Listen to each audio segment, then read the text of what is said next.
it was kind of like it was my time. Yo, let's talk about that your sophomore year at TC, man, because bro, I was telling Malik off camera that might have been some of the best like high school basketball to this day. For sure. And I'm 30 now, like to this day that I've seen. You know what I mean?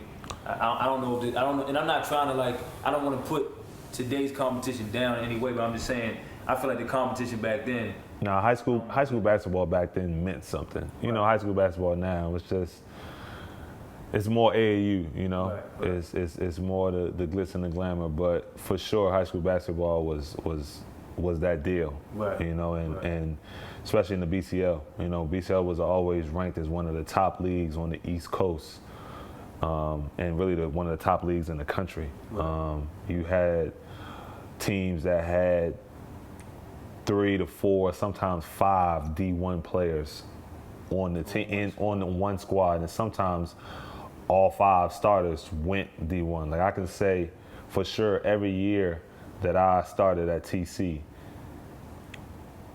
we had all 5 went D1. D1. All 5 went D1. So, you know, just playing in that environment and playing on that level, man, you had no choice but to either get better or you was getting shipped out. It's getting shipped out, man. And at that time, you playing for Coach Mike Daniels, man, which I know he legendary. No joke, man. Absolutely. Yes, sir. Shout out to Coach Mike.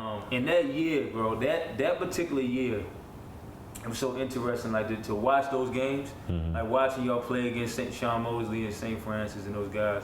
Watching y'all play against, DeJuan Summers and McDonough, those guys, and we talked about Calvert Hall and Gibbons and all those schools at that time.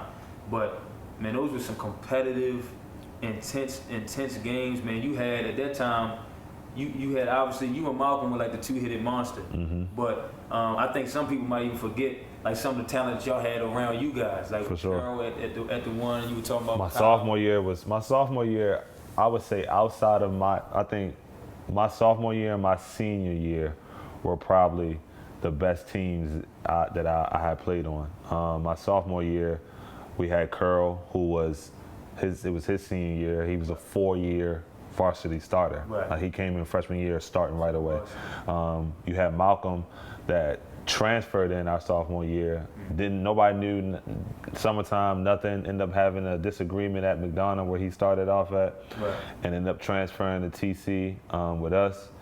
And you had Kyle Cannon, who eventually went. I know he went D1. I don't know where he went, but he went D1. You had myself, and then you had Big Lawrence. Right. Big Lawrence was he was from Africa.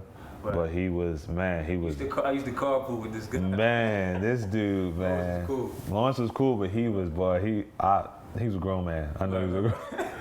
Lawrence was a grown man.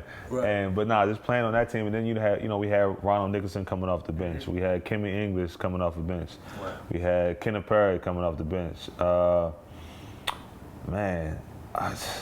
We had a squad. I think did Larry play with us a little bit? I think he got brought up. He got brought up. I think Larry played, a little bit with us. I mean, just that team, we started off the season ranked in the nation. We couldn't really figure it out.